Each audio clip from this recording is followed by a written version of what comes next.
Hello everyone and welcome back to another Figurehead Reviews video, and today we are taking a look at the NECA Batman vs. Joker Alien, one of the New York Comic Con exclusives. And much like the other figures in these exclusives, the box is really very plain. All we have is the Batman logo and the Alien logo, and everything else is all black throughout. We do have, though, when you open it up, we can see Batman and the Joker Alien inside the window there. It's very, very cool looking. So let's go ahead and get this open and take a look at these two figures. And here they are outside of their packaging, and NECA once again just doing a fantastic job of getting us these DC versus Dark Horse figures, and I really like how they look. This set is primarily based on the Batman vs. Alien Series 2. The aliens in that series tended to be a little bit more pale than some of the previous aliens that we see that are usually, black or brown and things like that. This particular alien, the Joker alien, is really more inspired by the cover art from the third issue in that series. The actual alien in that setup is kind of weird. They did this genetic mutation thing where the aliens could talk and they took on traits of various Batman villains. And the Joker alien actually didn't have the green dome in the actual comic book. And he didn't actually really look much like an alien other than the fact that he had the elongated dome for a head. But anyway, fantastic set and really, really cool looking. When standing straight up, the alien is coming in at about 10.5 inches, which makes him about 26 centimeters. And then Batman is coming in at about 7.5 inches, which makes him about 19 centimeters. So you get a pretty good height difference between these two, but the alien, of course, is going to be spending a lot of time crouched down like he kind of is right here, versus standing straight up. And I am happy to report that the leg joints are a little bit stiffer on this alien than the one that I got with my Superman 2-pack.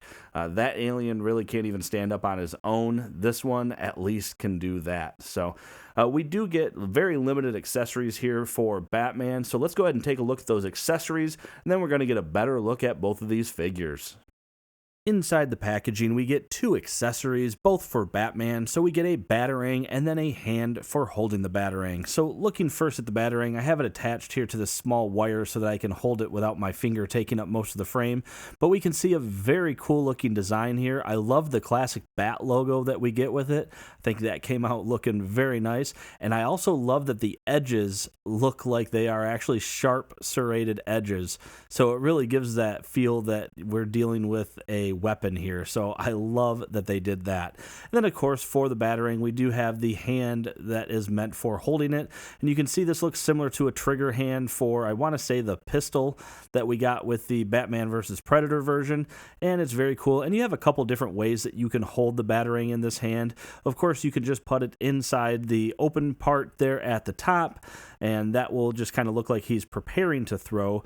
And then I actually kind of like, though, if you take the Batarang and you can put it in between the trigger finger there on the fist, and it does make it look like it is in the process of being thrown. So I actually like that we have a few different options for displaying that.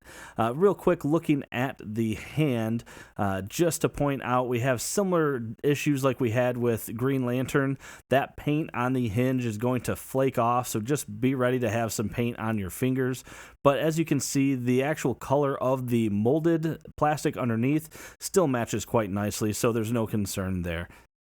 And getting up close to Batman here, we can see a very well executed head sculpt. I actually really like this design. I like the high arching eyebrows. I love the wide cut eye holes there, and then the black makeup or the black paint that he has on his eyes underneath. I like that as a design choice. I think it came out really good. We have a little bit of a missed paint opportunity where some of the flesh tone on the paint could have been lined up better with the rest of the mask, but overall, from a distance, you can't really notice it. One of his ears is a little bit crooked, but I should be able to straighten that either with some hot water or just the hair dryer and then have it cool off and get it back into shape. So I think that won't be too big a deal. Looking down at the rest of the figure, probably my biggest gripe with it is the way they had to do the cape on this figure. Unfortunately, it leaves a little bit of a gap in some areas where the cowl meets the rest of the costume, but they did have to find some way to get that cape to attach, and given some of the possible alternatives, I think this was probably the best option, and it looks really good. Speaking of the cape, looking up close here at the material, I like how the material came out. It's really well done. It flows and sits very nicely on Batman.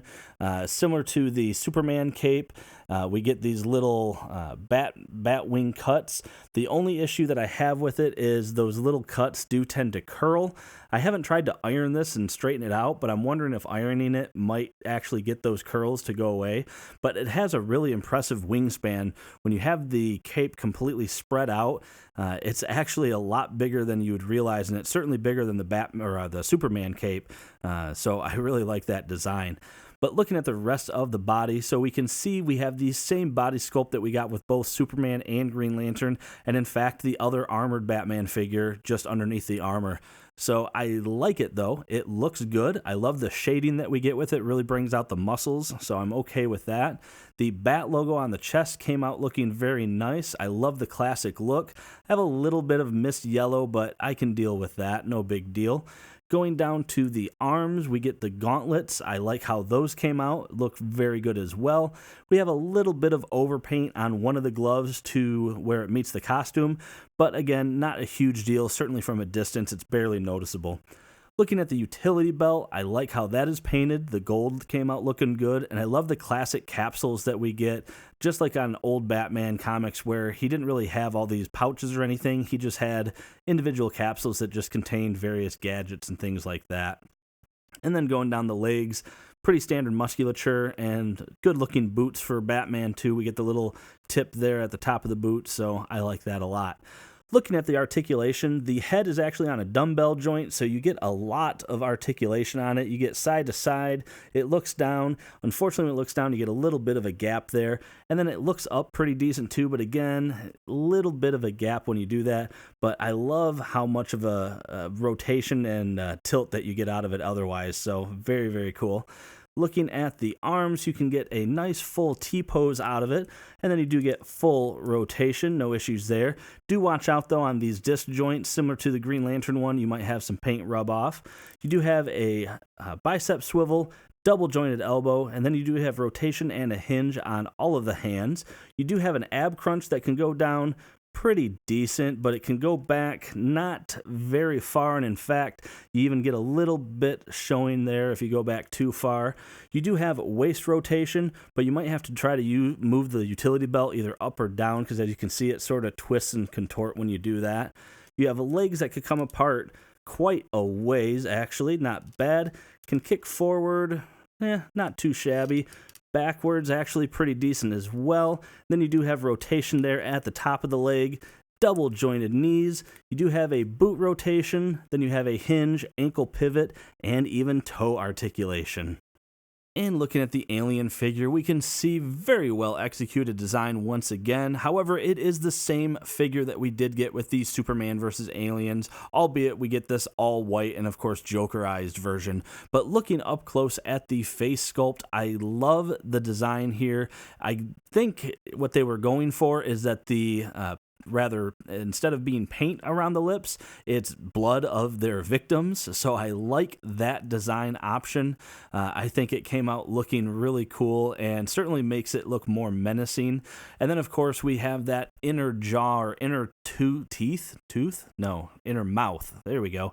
That inner mouth inside there that can be pulled out. However, you're going to need a small little pair of pliers or tweezers or something to grab a hold of it, because it is going to be pretty difficult to pull out on your own. The green dome came out looking awesome. I love that. I like the choice again to really mimic that comic book cover. I think it is very well done. Looking at the rest of the design of the figure, we get your classic Xenomorph body sculpt, and it is just full of detail and grit, and I love it. I like the paint that we get with the shadowing. It really brings out those details. You don't really get too many white alien figures, so having those darker spots there really does help bring out all that design and sculpt work. The tubes on the back, or I don't know what the heck you call these on the Xenomorph, but I think they look really well done. And again, there's a lot of hidden sculpt work that you might not have ever noticed before, how they have the almost like the suction cups, it looks like, on the bottom. I think that looks really neat. And then the legs and the arms, And actually on the arms, I love the touch too. We get the green painted fingernails. I think that is an awesome, awesome addition and something that they could have easily overlooked, but just adding that little bit really helps it make it seem more like a Jokerized version. And going down to the tip of the tail, I like this look too. It looks like it is full of blood after impaling someone. I think that is well done. And then we get some nice monster feet. And of course, we get the green painted toenails once again. So I just love the look of this figure. I think it is very well done. Looking at the articulation, so the head can move side to side pretty easy.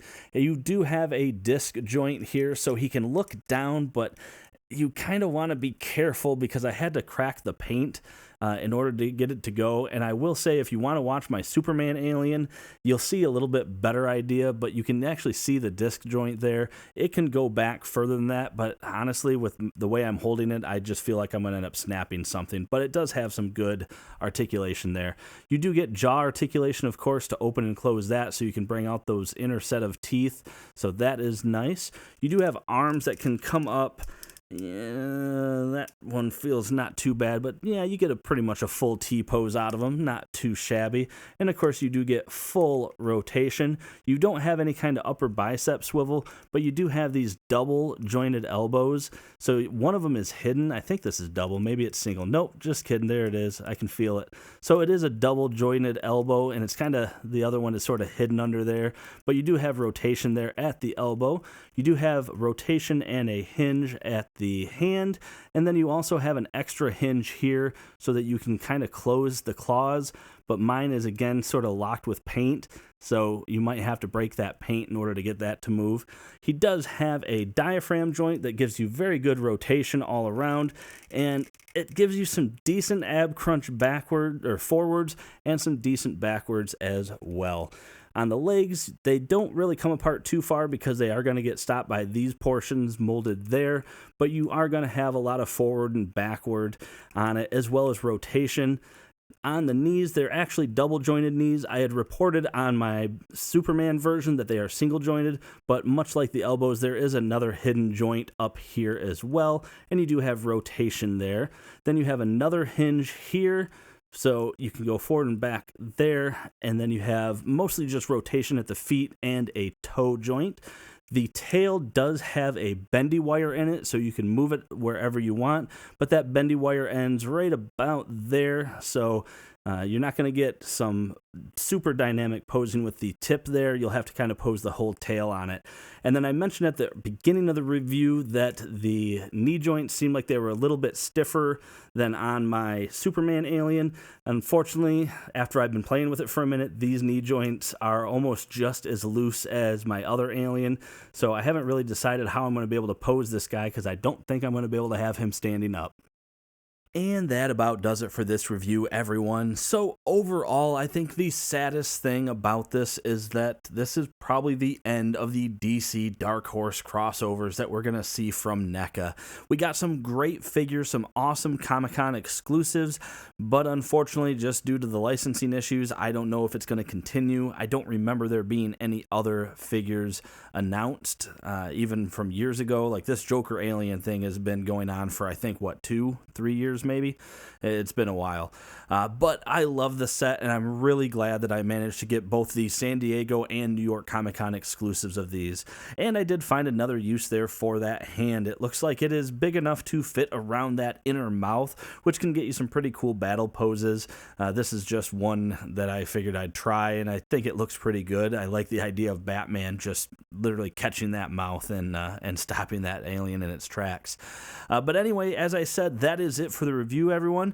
Please leave a comment down below if you have any. Make sure to hit that like button if you like this review. Subscribe for more content just like this. And aside from that, thanks for watching my video and have a great day.